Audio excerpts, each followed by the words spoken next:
বটতলায় বসে তিন বন্ধু আলাপ করছে।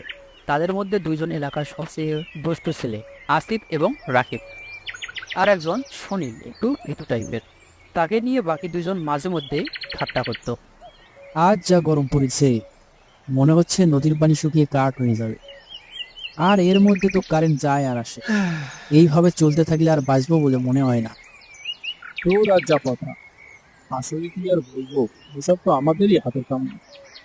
সব গাছপালা কেটে তৈরি হচ্ছে নতুন নতুন শহর আর উঁচু উঁচু বিল্ডিং। আর ভালো লাগে না রে। আচ্ছা শোন, এই গরমে বটতলার ছায়ায় বসে ঝাল করে আমের ভর্তা খেলে কেমন হয় বলতো? ভালো কথা বললি রে রাকিব, আবারও মন চাচ্ছে। চল বাজার থেকে আম কিনে নিয়ে আসি। তুই যা বাজার থেকে আম নিয়ে আয়। আমার আর রাকিবের যাওয়ার দরকার নেই। আমি এখন মায়ের কাছে টাকা চাইলে আমের ভর্তা না, মায়ের হাতে কেরানি খেতে হবে। আরে সুনীল, বোকা, আম তো কেনার প্রয়োজন নেই। মতিন চাচার আম বাগান আছে কি করতে? এসি বলিস তোরা? এটা তো মতিন চাচার বাগান না, এটা তো ভূতের বাগান। ভয়ে বাগানের আশেপাশে কোনো মানুষ যায় না। আর তুই মতিন চাচাকে চিনিস না? একটা নাটক সাজিয়েছে তার বাগানে নাকি ভূত আছে, যাতে করে তার বাগান থেকে কেউ আম পাড়তে না পারে। আরে সুনীল, সমস্যা নেই। ভূত মামার সাথে দেখা হলে তাকেও একটু আমের ভর্তা খাইয়ে দেবো। গরম তো শুধু মানুষের না, ভূতেরও লাগে। চল এবার আর কথা বাড়িয়ে কাজ নেই, ওটা কয়েক আম নিয়ে আসি। চল চল উঠে গেল।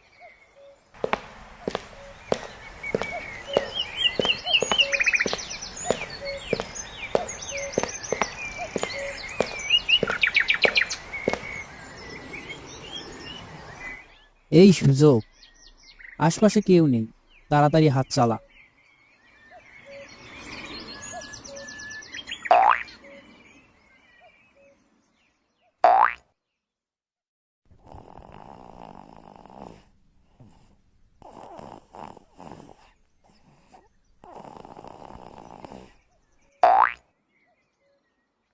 কে রে ঢিল পারলি? ও আচ্ছা, তোরা দাঁড়া দেখাচ্ছি মজা। ওরে বাবারে, পালাও! আজ বড় বসা বেশি গেলাম, তোদের জন্য তারা খেতে দিন। আমার কথা শুনলেই পারতি, বাজার থেকে আম কিনে আনতাম। চুপ থাক তুই, আমাকে দৌড় করানো। আজ রাতেই মজা দেখাবো মতিন চাচাকে। ঠিক বলেছিস নাকি? ওই মতিন চাচাকে একটু শিক্ষা দিতে, তুই দৌড়টাই না করাইলো, দম নিতে পারছি। কি রে, তোদের মাথায় আবার কি চলছে বলতো আমাকে? আজ রাতে বেটার পুরো বাগানের আম সাবাই করবো। সে কি রে, রাতে? দিনের বেলায় তো ওই বাগানে কেউ যায় না, আর তোরা রাতে যাওয়ার কথা বললি? এত ভয় পাইছি, আমরা তো আসি নাকি? তুই শুধু ঠিক সময় এখানে চলে আয়, বুঝলি তো? আজ রাতে বেটাকে এমন শিক্ষা দেবো না। চল এবার বাসায় যাই, দৌড় খেয়ে ক্লান্ত হয়ে গেছি। বাড়িতে গিয়ে একটু বিশ্রাম নিই। ঠিক আছে চল দাও, রাতে কিন্তু সময় ঠিক সময় চলে আসিস। যতই বাগানের দিকে যাচ্ছি ততই মনের মধ্যে ভয় চেপে বসছে। চুপ কর তো, কথা কম বলে পা চালা।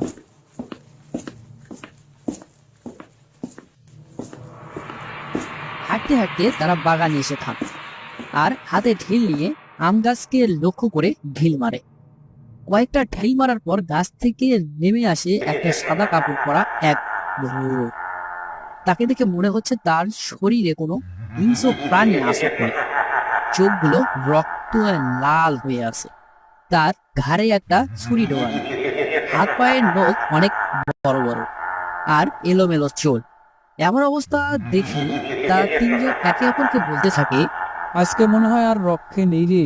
কি এটা? মতিন চাচাকে শিক্ষা দিতে গিয়ে এখন আমাদের জীবন নিয়ে টানাটানি। ওরে বাবারে, পালাও!